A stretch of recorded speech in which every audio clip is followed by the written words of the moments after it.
묵상 모임도 하시고 나서 그냥 가지를 마시고 제가 늘 이렇게 방문을 열어놓잖아요. 오세요. 같이 기도도 하고 잠시라도 한번 이렇게 이야기를 하고 가시면 제가 너무 좋을 것 같아요. 이제 우리 교인들 자주 만나지 못하잖아요. 주일날 한 번 만나는데 여러분들과 함께 많은 교제가 있었으면 좋겠고 또 그걸 원합니다. 제가 제 방에 오시는 것을 두려워하지 마시고. 무섭습니까? 아니죠? 네. 오늘 제목은 옥수수 몇 자루 위의 위로라고 정했습니다. 위로라고 하는 표현을 우리가 늘 잘 듣지만 성경에도 오늘 하나님께서 말씀하셨어요. 위로하라. 내 백성을 위로하라. Comfort my people. 위로하라. 위로하라. 나의 백성을 위로하라. 이사야서 1장부터 39장까지는 대체로 심판에 대한 내용이 나옵니다. 심판. 그리고 오늘 40장 이후에는 위로하시는 하나님이 등장합니다. 그러니까 하나님은 인간을 심판하시고 우리가 잘못한 것에 대해서 책망하시는 것은 맞습니다. 그러나 동시에 하나님은 또한 우리를 위로하시는 하나님이다. 책망만 하고 심판만 하시는 하나님이 아니라 하나님 우리를 위로해 주시는 하나님이다. 이게 오늘 본문의 힘입니다. 열왕기 상에 있는 이 본문도요. 우리가 그 앞뒤 문맥을 좀 보시면 잘 이해가 되시는데 여러분 이 엘리야라고 하는 선지자가 있습니다. 아마 성경에 나오는 많은 하나님의 사람, 하나님의 주의 종들 가운데 가장 강력한 은사를 받은 사람이 바로 이 엘리야입니다. 이 엘리야는요, 많은 우상 숭배자들과 우상의 제사장들을 물리친 사람이에요. 많은 역사를 이룬 사람입니다. 능력이 출중한 하나님의 사람이었어요. 그런데 오늘 성경에 그렇게 하나님 앞에 크게 높이 쓰임 받았던 엘리야도 이세벨이라고 하는 왕비가 우상 숭배자들을 물리쳤다라고 하는 엘리야를 향해서 내가 나의 이 제사장들을 죽였으므로 오늘 내가 너에게 복수하리라 하면서 이세벨이 엘리야를 향해서 공갈하고 협박하는 거예요. 엘리야에게 내가 반드시 엘리야 당신을 죽일 겁니다. 그 당시 왕비였죠. 그러니까 엘리야가 어떻습니까? 그 이야기를 듣자마자 도망가는 거예요. 어디까지 도망가니 부엘세베까지 도망가서 거기서 광야길로 들어서서는 로뎀 나무 아래에 거기에 이제 무릎을 꿇습니다. 그리고 하나님께 기도하는 거예요. 뭐라고 기도합니까? 하나님, 이제 못 살겠습니다. 난 너무너무 무섭습니다. 절망합니다. 저 이세벨이 나를 죽인다고 합니다. 그렇게 능력 있는 하나님의 종도 갑자기 무너지는 거예요. 그리고는 하나님께 기도하는 거예요. 하나님, 차라리 나를 죽여주십시오. 그렇게 좌절하고 절망하는 엘리야에게 잠을 자고 일어나니까 천사가 떡 한 송이, 떡과 떡 한 덩어리와 물을 딱 머리맡에 두고 간 거예요. 깜짝 놀랐지. 그 광야에서 말이죠. 먹으라. 떡과 물을 마십니다. 또 자고 일어나니까 또 갖다 놨어요. 이야, 그 힘으로 그 떡과 물에 의지해서 엘리야가 호렙산까지 갔다. 하나님의 위로하심이 엘리야에게 어떻게 나타납니까? 떡과 물로 엘리야를 다시 회복시켜 주시고 일어나서 다시 주의 종으로 주의 사람으로 하나님의 사명자로 일할 수 있도록 엘리야를 이끌어 나가시는 하나님을 볼 수 있죠. 내 백성을 위로하라 하는 하나님의 말씀, 그리고 엘리야를 위로하시는 하나님. 오늘 우리 시대가 참 위로가 많이 필요해요. 고독하죠. 많이 힘들고 어렵습니다. 고통당하는 오늘 우리의 모습, 우리 주변에 있는 사람들의 이야기를 들어보십시오. 근데 과연 누가 우리를 위로해 주는가? 누가 우리를 위로해 주는가? 위로의 주체가 과연 누구인가? 라고 하는 것이 오늘 우리가 반드시 짚고 가야 할 내용이라는 거예요. 위로의 주체가 누구냐 말이에요. 누가 위로해 주는 위로자인가? 여러분, 지금 오늘 지나간 한 주간 동안 오늘 우리가 우리 사회와 전 세계를 덮고 있는 수많은 뉴스거리를 보십시오. 우리를 절망하게 합니다. 야, 어떻게 세상에 이런 일이 일어날 수 있을까? 어떻게 이렇게 국가가 어떻게 국민을 대하고 있는지를 여러분은 보셔야 돼요. 저는 오래전에 읽은 책 중에 하나가 국가는 국민을 위해 존재하는가? 국가가 국민을 위해 존재하는가? 라고 하는 아주 본질적인 물음을 던지는 책을 읽어본 적이 있습니다. 국가는 국민을 위해 존재하지 않는다. 이게 불편한 진실이에요. 오늘 우리가 살고 있는 이 대한민국, 공이 한반도 이 남과 북에 오늘 우리 민족이 처한 상황, 과연 국가가 국민을 위해 존재하는 세상 속에 우리가 살고 있는가? 이 땅의 권력자들이 과연 국민을 위해 존재하는가? 이 물음을 한번 던져봐야 되는 거예요. 누가 우리를 위로하는가? 국가가? 정치인이? 권력자가? 아니라는 것. 국가는 국민을 위해 존재하지 않습니다. 모든 권력은 국민에부터 나온다 하지만은 권력은 국민을 위해 존재하지 않습니다. 자기들만을 위해 존재하는 거예요. 자기들의 이해관계에 따라서 존재하는 거예요. 우리를 위해 우리를 위로하는 존재는 사실은 이 세상에 존재하지 않습니다. 우리가 흔히 이 세상 우리가 많은 것들을 착각해요. 야, 우리가 대한민국이 이 권력자들이 없으면, 이 삼성이 없으면, 이런 큰 재벌이 없으면, 이런 큰 지도자가 없으면 우리는 큰일 나겠지? 라고 사람들이 다 착각을 합니다. 근데 정말 재벌이 국민을 위해 존재한다고 생각하고 정치인들이 우리를 위해 존재한다고 생각하십니까? 이코노미컬 갱스터라고 하는 말이 있습니다. 소위 경제적 조폭이라고 하는 뜻이에요. 폴리티컬 갱스터, 정치적 조폭. 엄밀히 따져서 우리 시대의 권력자들과 국가는 그런 이상 이하도 아니다. 다시 말하면 우리를 위로하고 우리를 돕는 사람은 이 땅에 존재하지 않는다. 누가? 오직 하나님만이 우리를 위로할 수 있다는 거예요. 하나님 외에 우리를 위로하고 우리 편이 되어줄 수 있는 분은 아무도 없다. 왜 그런가? 하나님의 위로하심은 절대적이지만 국가의 위로, 국가가 이야기하는 소위 복지라고 하는 것은 반쪽의 위로예요. 그건 상대적인 위로이기 때문에 그렇다는 겁니다.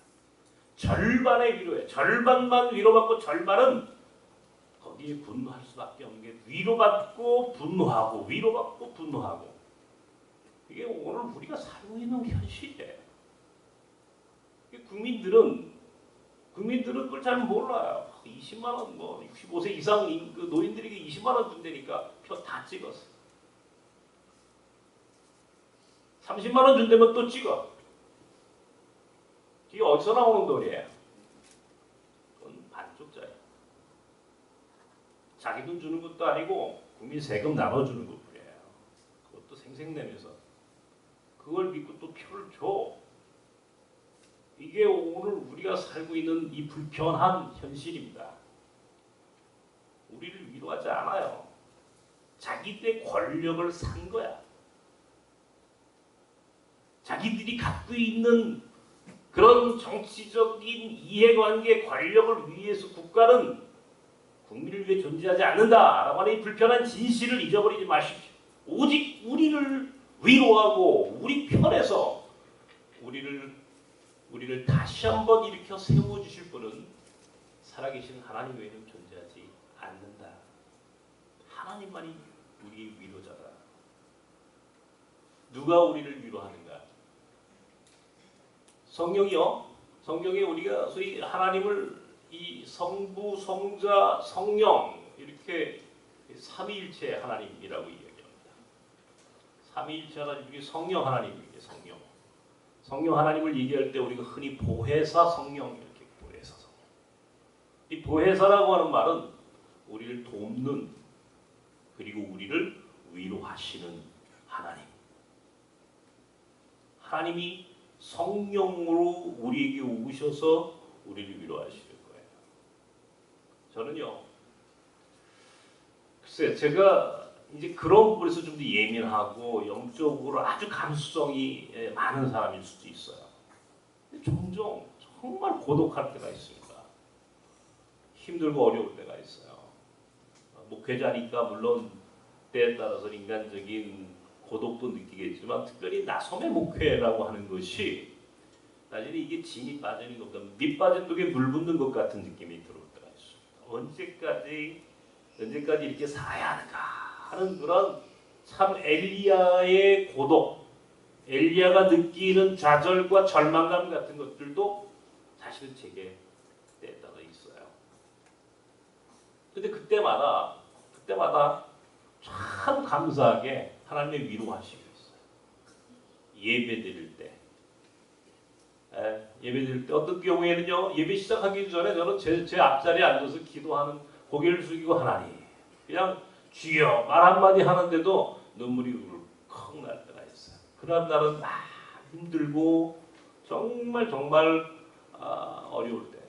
그때는 그냥 아무 소리 안 하고 하나님 그리고 아버지 그렇게 한번 그분의 이름을 불러보는 것만으로 제 가슴에서 뜨거움이 울컥하고 올라올 때가 있어요. 기도할 때, 때에 따라서 찬양할 때 얼마나 하나님의 위로하심이 있는지 몰라요. 특별히 저는 글을 쓸 때 제 믿음의 간증을 글로 표현할 때마다 그때가 그냥 갑자기 눈물이 툭툭 떨어져요. 간증을 글로 쓸 때 여러분들 저 이제 아시지만 저는 이제 이 센스 리더라고 하는 걸 갖고 귀에다 딱 꽂고 눈이 안 보이니까 음성을 이제 들어가면서 제 글을 치고 동시에 그걸 소리로 이제 저한테 알려주는 프로그램이 있어요. 그거를 다 이제 우리 작업을 할 때 갑자기 제 귀에 그 내가 쓴 글이지만 그것이 내 가슴에서 또 나를 울릴 때가 있어요. 그러면 하나님 앞에 그냥 글을 쓰다가 탁 멈춥니다. 그리고는 또 한참 안에서 울고 감사합니다. 그 힘들고 어려운 시간은 하나님의 위로하심으로 그렇게 이겨나가고 살죠. 하나님의 위로하심이 여러분에게 있다는 사실을 기억하십시오. 하나님의 위로하심을 구해야 돼. 이 세상 그 어떤 것도 우리를 위로하지 않습니다. 어떤 존재도 어떤 돈도 권력도 우리를 위로할 수 없어요. 오직 살아계신 하나님, 성령 하나님만이 저와 여러분을 위로하고 있다는 사실을 기억하시기 바랍니다. 이 신앙생활은 정말 그런 의미에서 우리는 복받은 사람들이에요. 신앙을 갖고 하나님 앞에 예배하는 자리에 있다는 것이 얼마나 감사합니까? 어떤 분들은 우리 교회에 들어와서 예배도 시작하기 전에 막 혼자 우시는 분도 봤어요. 이상하게 나선만 오면 눈물이 난다는 분도 있더군요. 왜 그럴까? 하나님의 위로하심이 여기 있구나. 여기 하나님의 위로하심이 성령의 위로가 우리 나섬에 있구나라고 하는 사실을 저는 그때마다 느끼고 또 감사하죠.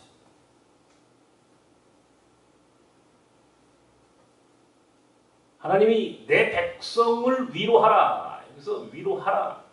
내 백성을 여기서 위로하라. 이건 명령입니다. 명령형. 누구에게 하는 이야기입니까? 우리에게 하는 얘기예요. 바로 나에게, 여러분에게, 우리 공동체에게 주시는 하나님 명령입니다. 위로하라. 피차 서로 위로하는 관계가 되어라. 근데 우리 위로하고 삽니까 서로? 여러분 어때요? 위로하십니까? 위로 안 할 때가 많아요. 위로보다는 상처를 줄 때가 많아요. 서로 말로 상처를 줄 때가 있어. 나도 이게 내가 가끔은 뭐 나한테도 상처받는 사람이 있다고 하겠지만, 그러나 정말 우리가 이 상처를 주고받는 관계가 되어서는 안 됩니다. 정말 서로 위로하고 돌보는 관계가 돼야 돼요. 상처를 주면 안 돼. 서로 위로해 줘야 되는데 위로를 그냥 상처를 주고. 제가 이제 종종 그런 얘기를 합니다만은 서로 여러분 가만히 여러분에게 위로자가 누굽니까? 여러분에게. 네? 여러분 옆에 있는 사람 보세요. 그분이 위로자입니까? 네? 아멘. 장로님은 좋으시겠습니다. 그게요. 이게 위로자인가 가만히 보세요. 여러분 남편이 위로자입니까? 아내가 위로자입니까? 배그 원수. 그럴 때가 이쪽이죠. 우리 집사람은 나보고 자기의 위로자는 아들이래요. 나보고 노골적으로 자기의 위로자는 큰아들이래. 그럼 나는 상처 주는 남자. 뭐 그런 거죠. 우리 관계가 요즘은 제가 위로 많이 하려고 애를 씁니다. 여보. 근데도 잘 안 돼요. 그게. 그러다가도 조금만 틀어지면 바락 혼을 내고 또 소리를 지르고. 이게 아주 본질적으로 어찌할 수 없는 존재야, 나라는 사람은. 근데 고민하죠. 여러분 누가 위로자입니까? 누가? 서로가 위로자예요. 서로가. 지난 6월 달에 6월 마지막 주에 우리가 필리핀에 갔잖아요. 우리 이제 청년들, 우리 나섬의 지도자들 데리고 청년 이제 그 행복학교 개교식 때문에 필리핀에 갔어요. 가가지고 이제 첫날 우리 사역을 이제 웬만큼 점심 때 하고 점심을 먹으러 이제 나왔어요. 우리 사역지에서 아노나스 행복학교에서 밖으로 나왔어요. 그래서 이제 그 앵글레스 이제 그 중심구에 나와가지고 이제 식당에 선교사님이 우리를 딱 안내했어요. 안내해가지고 식당에 가가지고 막 밥을 시켜서 먹는데 선교사님이 나보고 오더니 목사님 오늘 사실은 이곳에 온 우리가 자기가 우리 일행을 이곳으로 인도한 이유는 이 식당의 주인이 사실은 목사님이에요 그러는 거예요. 네? 목사님이 식당을 해요? 네. 근데 이 목사님이 두 아이가 아들이 둘이 있는데 아들 둘이 다 자폐아예요. 하나도 아니고 둘 다 아이들이 자폐. 갑자기 그 얘기를 들으니까 기가 막힌 거예요. 어떻게 이럴 수가 있을까? 그래서 그 목사님이 오셨대요.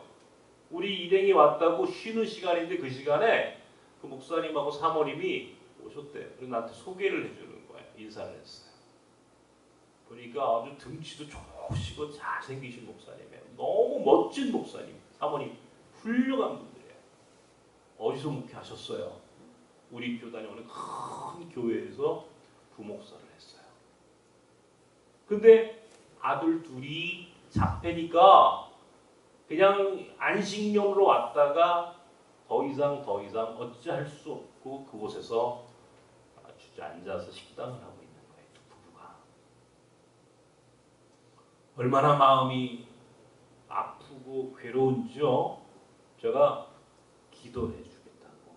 근데 우리 내가 나섬의 유해근 목사입니다. 그러니까 또 우리들 잘 알아, 나섬을. 그 나섬이요. 내가 목사님 강의도 들었고 그 장신대 앞에 있는 바로 그 몽골 학교도 있고요. 네, 거기. 그러면서 이제 이야기했어요. 목사님, 나 눈이 안 보이는 거 알죠? 우리 아들도 장애를 가지고 있어요. 우리 아들도 장애를 갖고 있어요. 내가 다른 건 할 수 없어요. 목사님 함께 기도하십시다. 그리고는 그 목사님 사모님과 함께 손을 잡고 그곳에서 기도를 해드렸어요. 얼마나 많이 눈물을 흘리시고 그리고는 돌아와서 잊었어요. 지난 주간에 어떤 분이 전화가 왔어 나한테. 전화가 와가지고 저 목사님하고 상담하고 싶습니다. 무슨 일이죠? 저 목사님 이야기를 들었습니다. 어디서 들었습니까? 필리핀에 있는 목사님. 누구세요? 난 처음에 생각 안 나고 필리핀에 그곳에 클락에 있는 목사님이 유해근 목사한테 전화를 하면은 아마 좋은 이야기를 해주실 거라고 전화를 했어요. 무슨 일입니까? 목사님 저도 눈이 안 보여요. 제가 건설회사 다니는데요. 큰 대기업 건설회사를 다니는데 눈이 보이지 않게 됩니다. 눈이 점점 시력이 떨어집니다. 지금까지 시력이 떨어지는 걸 숨기고 회사를 다녔는데요. 목사님 회사에서 그만 알게 됐어요. 회사에서 이제 그만두랍니다. 이제 아이들이 커가는데 저 어떻게 하죠? 눈물을 흘리면서 제게 전화를 했어요. 제가 유튜브에 가셔가지고 구글에 가셔가지고 유해근을 치시고 거기에 약함이 강함입니다 라고 하는 제 설교가 하나 있을 겁니다. 그 설교를 들으십시오. 제가 일단 그랬어요. 그랬더니 어젯밤에 또 전화가 왔어요. 목사님 오늘 오후에 시간을 내주십시오. 제가 오겠습니다. 오늘 오후에 오십시오. 내가 아무리 바빠도 당신이 오면 제가 기도해드리겠습니다. 내가 위로자로 내가 살 수 있다는 것이 얼마나 내 스스로에 대해서 감사한지 몰라요. 나도 약한 존재고 나도 참으로 보잘것없고 별 볼 일 없는 인생을 살지만 내가 누군가의 위로자가 될 수 있다면 그건 참 감사한 일이다. 누군가의 위로자가 되는 것은 얼마나 복된 인생이죠. 누군가의 위로자가 되어주는 삶을 살 수만 있다면 그것만으로 이미 우리는 성공한 거예요. 지나간 주간에 참 지금 불편한 내가 마음으로 굉장히 괴로운 저 기도 제목이 하나 있어요. 여기 그 친구가 있어요. 나시르. 이란에서 온 사람이에요. 부인은 태국 여자야. 이란 남자와 태국 여자가 결혼해서 딸내미 하나를 낳았어요. 근데 둘 다 불법 체류자. 여러분, 이란 남자와 태국 여자가 난 딸내미는 국적이 어디입니까? 한국이에요? 이란이에요? 이게 미국 사람, 미국이라는 나라가 이게 불법 체류를 하고 좀 그렇게 하더라도 거기서 아이를 낳으면요. 낳은 아이는 미국 시민권을 줘요. 이걸 속지주의라고 합니다. 속지주의. 우리는 속지주의가 아니라 속인주의. 땅에 속한 그런 땅을 통해서 이 법적 지위를 주는 것이 아니라 사람을 통해서 법적 지위를 혈통주의라고 해요. 그러니까 우리는 한국 사람이 양쪽 부모 중에 한 사람이 한국 사람일 경우에 그 태어난 아이는 한국 국적 취득이 되지만 그 사람들처럼 이란, 태국, 국적이 어디예요? 한국에서 지금 여기서 다니면서 있어도 한국 학교 갈 수가 없는 거예요. 법적으로 뿌리가 없는 아이예요. 뿌리가 없는. 이게 얼마나 고통스러운지 아십니까? 거기다가 그 다음 날로 외국인 보호소 디텐션에 들어가야 돼. 화성에 있는 보호소에 들어가야 되는 거야. 난민지위 신청을 했지만 난민지위가 언제 나올지도 모르는 거예요. 그러니까 이 세상에서 정말 고통받는 이 한 부부와 그 가족의 스토리가 오늘 나섬이 가지고 있는 오늘 또 우리의 고민거리였어요. 월요일 날 아침에 월요일 날 오후에 우리 고 목사님이 담당 목회자니까 이제 저 부부하고 아이를 데리고 출입국관리소를 가는 거야. 목동에. 내가 전화를 했어. 가니까 차 안에서 애가 막 우는 소리가 나. 애기가 뭘 안다고. 그날 아빠는 거기서 거기서 외국인 보호소로, 외국인 보호소가 뭔지 아세요? 외국인 구치소에 구치소, 감옥이에요. 들어가야 되는 거야. 법적인 기간이 끝났어. 출입국 관리소에서 허락을 해주지 않아. 들어가는 날이야. 데리고 외국인 보호소에 들어가는 남편을 배웅하러 가는 거야. 우리 권 목사님 데리고 왔어. 전화를 했더니 차 안에서 애가 우는 소리가 들려. 그리고 한참 또 걱정이 돼서 또 궁금해서 전화를 또 했어. 그랬더니 권 목사님 기적이 일어났어. 무슨 소리인데? 목사님, 내가 가서요, 목사님. 제가 그냥 울었어요. 자기가 울었대. 근데 자기도 모르는 사이에 그 출입국관리소 직원 앞에서 그냥 앉았는데 눈물이 줄줄 나더래. 그냥 자기가. 누가? 권 목사님이. 저분이 우는 분이 아니에요. 아시잖아요. 저분이. 목이 굳은 백성 중에 한 분이.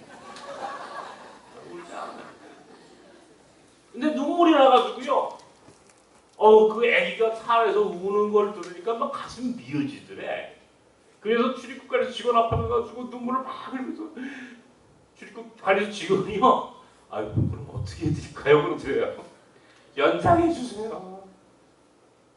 8월 말까지 한 달 반을 유예기간을 또 받아갖고 나온 거예요. 불가능한 거예요, 이거는. 여러분, 눈물이, 권 목사님의 눈물이 또, 아까 내려오는 데에 서기 씨가 내려오는 나씨가 저한테 와가지고 목사님, 손을 잡고 압수를. 나씨래요. 감사합니다. 감사합니다. 여기서 지금 예배드리죠, 나씨는. 네. 얼마나 감사하지. 한 달 반 동안 저는 자유인이에요. 자, 이제 문제를 풀어내야죠. 또 우리 기도하면서 또 방법을 또 찾아야 되는 거예요. 지난 주간에 그저께 뮌헨에서 총기 사고가 났습니다. 뮌헨에 있는 어느 백화점인가요? 쇼핑센터에서 총을 쐈어요. 누가? 알고 보니까 이란계 독일 사람이에요. 이란 출신의 이즈미 18살 먹은 청년 아이가 총을 쏜 거예요. IS인 줄 알았어. 어제 새벽에 뉴스를 보니까 IS가 아니래. 고독한 늑대래. 고독한 늑대. 여러분 아십니까? 이 고독한 늑대라는 말? 외로운 이주민, 외로운 나그네를 이름하여 고독한 늑대라고 불러요. 외로운 거야. 우울한 거야. 왕따를 당한 거야. 아무도 자신의 삶에 위로자가 없는 거야. 그러니까 견딜 수 없으니까 약을 먹어야겠고 그것마저도 자신이 컨트롤할 수 없는 상황이 되니까 총을 들고 나가서 사람을 죽이는 거야. 테러를 하는 거야. 오늘 대한민국에 수도 없이 많은 고독한 늑대들이 있습니다. 수도 없이 많은 고독한 늑대들이 우리와 함께 살고 있습니다. 누가 그들의 위로자가 될 것인가? 오늘 나섬이 바로 그 고독한 늑대들의 위로자로 그들을 보듬어 안아주는 나그네를 섬기는 공동체에 오늘 우리가 있다는 사실을 여러분 어떻게 생각하십니까? 저희가 9월부터 북한 사역을 한다 했어요. 오랫동안 생각했습니다. 과연 이 북한 이탈 주민들까지도 우리가 돌봐야 할 사람들인가라고 하는 물음을 제가 많이 했어요.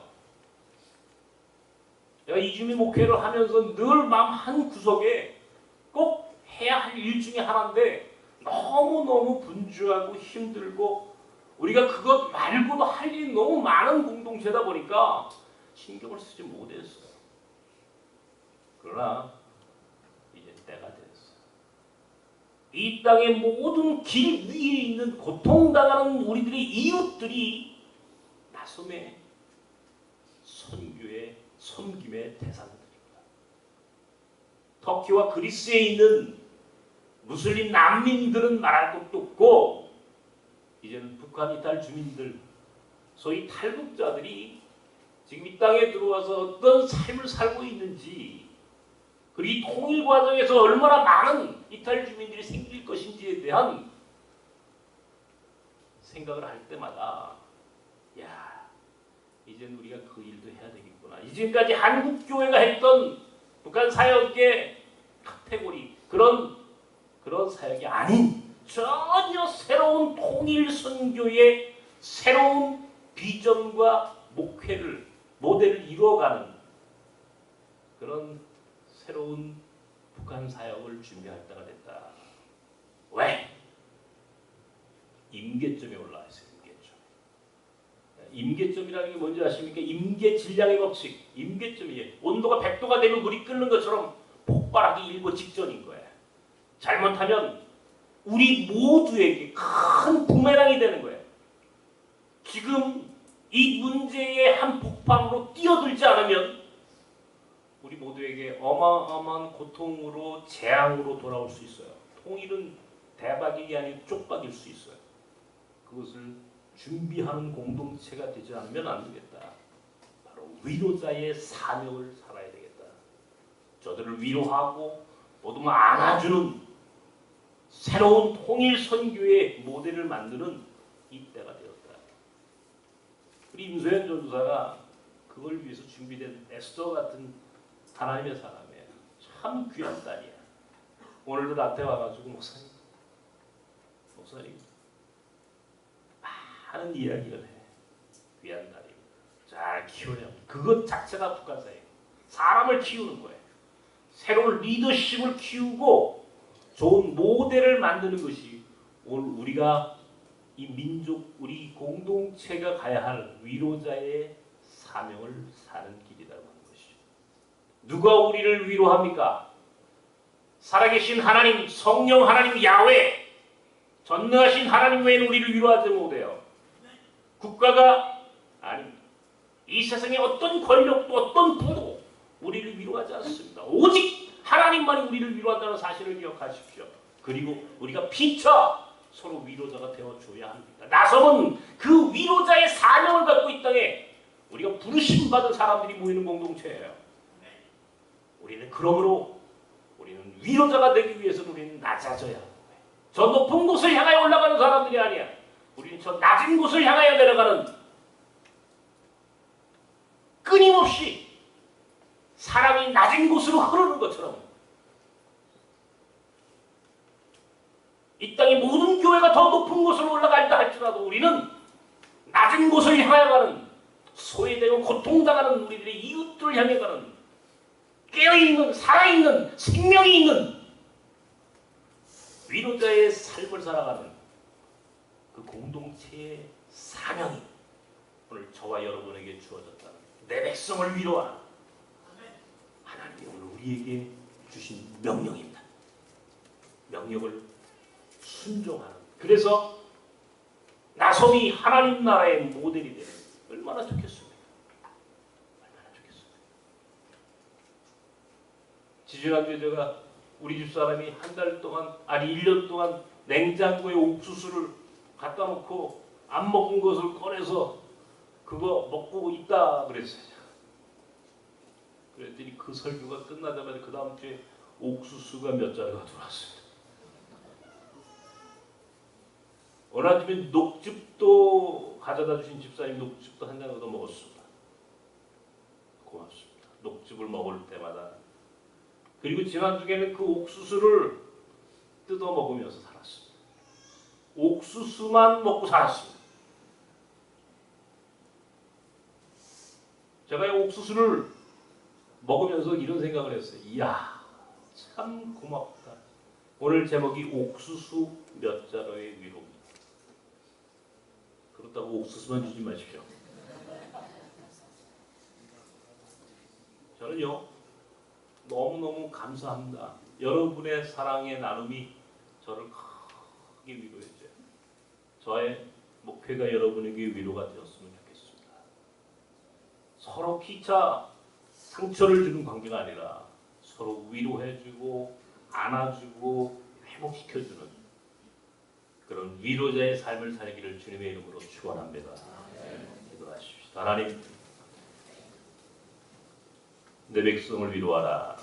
내 백성을 위로하라 명령하신 하나님의 명령이 오늘 우리 귀에 들려옵니다. 이 땅에 낮은 자들, 나그네 된 자들, 고독한 늑대들, 그리고 북한에서 돌아온 이탈 주민들, 장애인들, 수없이 많은 아픈 자들이 우리 주변에 있습니다. 하나님이 그들을 위로하라 하셨습니다. 엘리야를 위로하셨던 하나님, 우리에게 또 그렇게 위로해 주시는 하나님, 우리의 삶 속에 오셔서 우리의 눈물을 닦아주시는 하나님, 그리고 우리가 서로 위로자가 되기를 원하시는 하나님, 그래서 나섬이 하나님의 나라가 되게 하시고 나섬 사람들이 하나님 나라의 주권을 가진 하나님의 백성이 되는 그런 아름다운 꿈을 꾸며 위로자의 삶을 살게 하여 주옵소서. 예수님의 이름으로 기도하옵나이다. 아멘.